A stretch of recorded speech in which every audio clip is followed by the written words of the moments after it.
양도세율 굉장히 복잡하죠.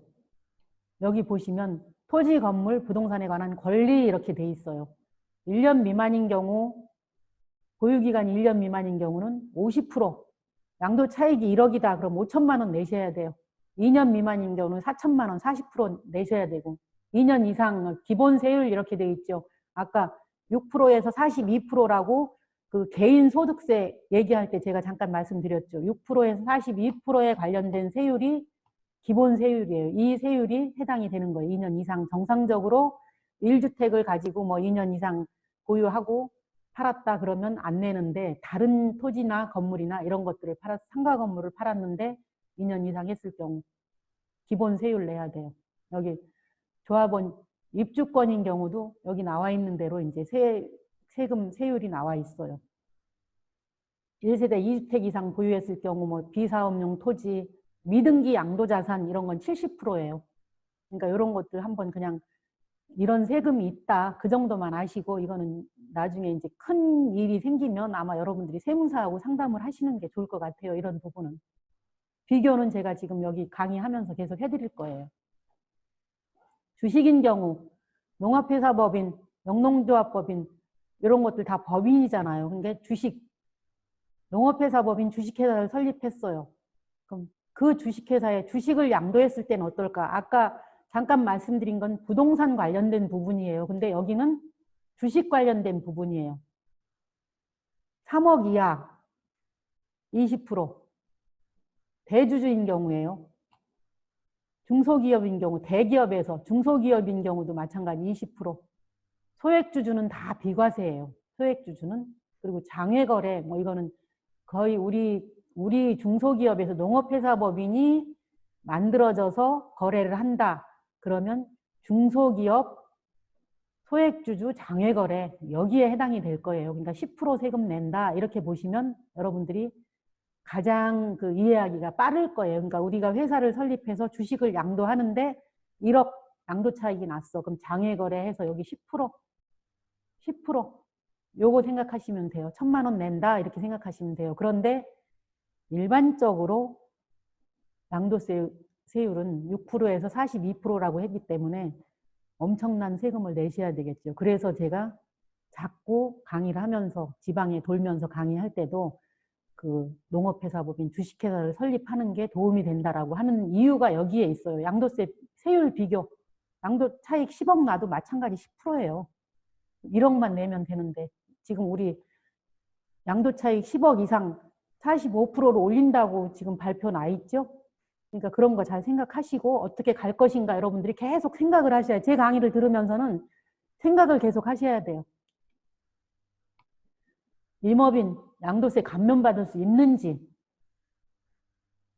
산지 소재지에 거주하는 대통령령으로 정하는 거주자가 산림 경영 계획을 인가받아 10년 이상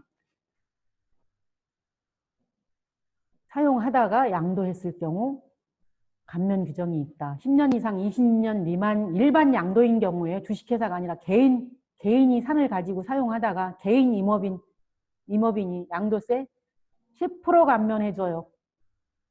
20년 이상 30년 미만은 20% 감면, 30년에서 40년 사이는 30%, 40년에서 50년까지 40%, 50년 넘으면 50% 감면해준다. 이게 지금 법에 나와 있는 규정이에요. 근데 아까 잠깐 말씀드렸지만 법인 설립해서 양도했을 경우 어떻게 해요? 여기 10%만 내면 어떻게? 감면이 몇 프로예요? 90%가 감면인 거예요. 90%가. 이렇게 아시면 돼요. 제가 왜 이 강의를 하는지는 이렇게 아시면 돼요. 아, 그리고 이거는 제가 이제 양도세, 부동산하고 주식하고 지금 현재 주식이 지금 양도세 아직까지는 시행이 안 되기 때문에 주식 거래에 대한 양도세는 안 내요. 안 내기 때문에 여기 제 세금 여기 돼 있죠. 194만 원, 수수료 12만 5천 원 이렇게 돼 있죠. 제가 지금 이게 5월 4일부터 6월 16일까지 제가 주식 거래 해가지고 벌은 돈이에요. 지금 뭐 다 온라인 강의고 집에 있으니까 할 일 없더라고요. 그래서 7,534만 원을 벌었어. 지금 한 달 반 동안 벌었는데 세금 얼마 냈냐? 194만 원 냈어요. 그러니까 여러분들이 주식 양도 차익하고 부동산 양도 차익하고 차이, 이거 다 1년 미만이잖아요. 1년 미만이면 어떻게 해요?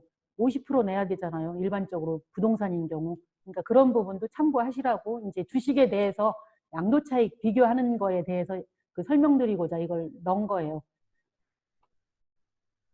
부동산 1년 미만 보유시 양도 차익 50%. 지금 주식인 경우는 증권거래세 0.25%만 내면 돼요. 근데 세법 개정안 지금 나와 있는 거 지금 아직 확정이 안 돼서 지금 양도차익 2천만 원 공제라고 그랬는데 5천만 원으로 지금 어제 발표하는 거 보니까 늘린다 이렇게 나와 있더라고요. 그러니까 이런 거 이제 확정되면 제가 다음에 이제 수업을 할 때 업데이트 해가지고 할 거예요. 이거 지금 아직 확정이 안 되고 지난번에 그 발표했을 때 그 내용 가지고 작성해 놓은 거거든요.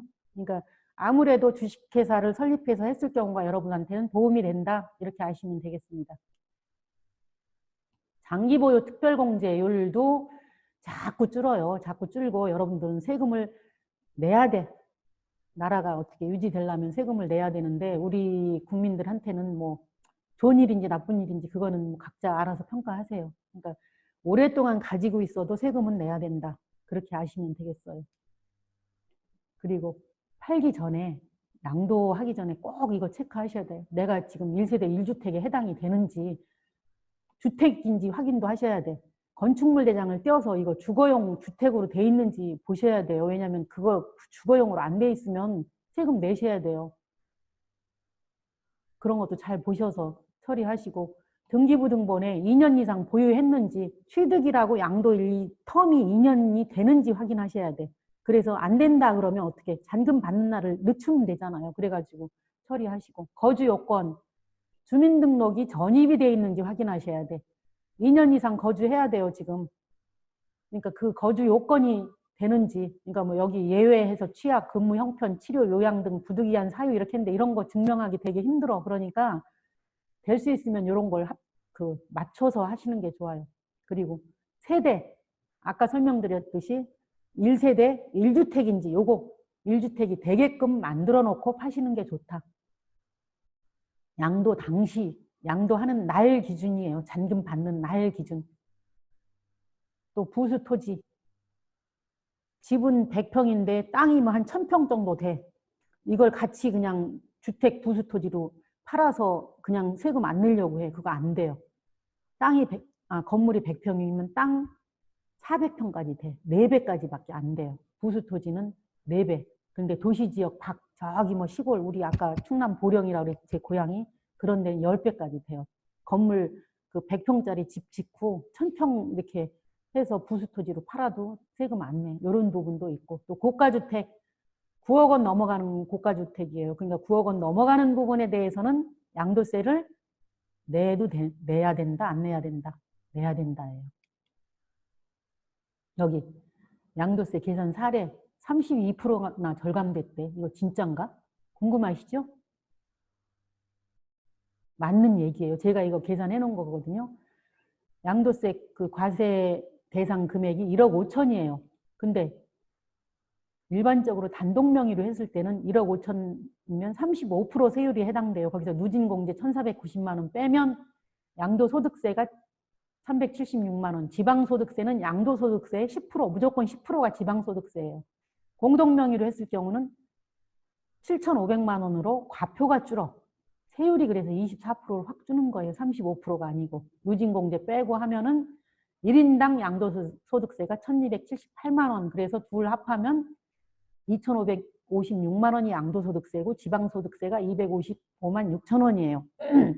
그래서 단독명의 때는 4,136만 원인데 공동명의 때는 2,811만 6천 원만 내면 돼. 그래서 명의만 공동으로 했는데도 1,324만 4천 원이 절감된다. 32.2%예요. 이거 누가 줘요? 안 줘요. 아무도 줄 사람 없어요. 여러분들 스스로 판단해서 내가 만들어가는 거예요. 또 자금 출처, 여러분들 자녀들 뭐 집을 샀다, 뭘 했다 이렇게 했을 때 문제돼요. 그러니까 자금 출처 조사 기준이 자꾸 줄어, 과거보다. 그러니까 이런 부분도 여러분들이 생각을 하셔야 돼요. 뭐 30세 이상 주택 2억 원까지는 자금 출처가 배제가 돼요. 또 세대주인 경우, 세대주가 아닌 경우는 1억 원까지밖에 안 돼. 세대주는 그냥 주민등록만 따로 해놓으면 세대주가 되는 거예요. 결혼 안 해도 세대주 할 수 있어요. 그러니까 그런 건 결혼해야 세대주인가 이렇게 생각하실 필요 없어요. 그냥 주민등록만 따로 해놓고 뭐 자기가 직장 다니고 이렇게 하면 그냥 세대주로 봐요. 그러니까 그렇게 해서 처리하시면 돼요. 그리고 자금 출처 조사할 때 굉장히 요즘은 까다로워졌어요. 까다로워져서 뭐 은행 거래 내역 이런 것까지 다 그 좀 요구를 해요. 그러니까 그런 거 다 잘 대비하시고 근로소득 관련된 부분 원천징수, 영수증, 뭐 퇴직소득, 사업소득 이런 것들 다 해서 하시고 부채 차입해서 했다. 당장 할 게 없으니까 뭐 아버지가 아들한테 뭐 이렇게 빌려줘가지고 했다. 이렇게 할 때도 거래 송금해서 처리하시고 차용증 잘 해서 증빙 잘 갖춰놓고 그렇게 하시는 게 좋아요. 그리고 그냥 가면 안 되고 뭐 이자 지급하는 거 이런 것도 좀 처리하시는 게 좋고 그리고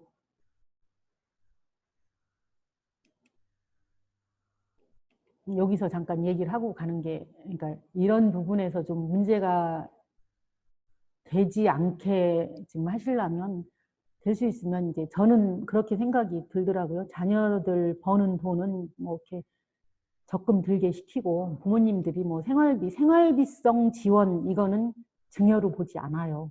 그러니까 생활비성 지원을 좀 해주시거나 이렇게 하면 능력 있는 부모님들은 우리 지금 농업인들, 임업인들 제가 가서 보면 좀 괜찮으신 분들 많이 계시더라고요. 그렇게 해드리라고 얘기를 했어요. 그 전에 강의하면서 그랬더니 적금 안 들고 지가 돈 다 쓰면 어떡하냐고 그러더라고. 그래서 그럼 적금 통장은 아버님이 가지고 계시고 제가 카드를 하나 만들어 주라고 그랬어요. 그래서 그렇게 해서 적금 통장에 돈 안 들어오면 그냥 카드 뭐 분실신고 내시라고. 그럼 그 돈 못 쓰니까 적금을 들든지 아니면 자기 돈으로 생활하든지 둘 중에 하나 선택할 거 아니냐 그렇게 얘기를 했는데 그냥 알아서 들으세요. 그런 부분은.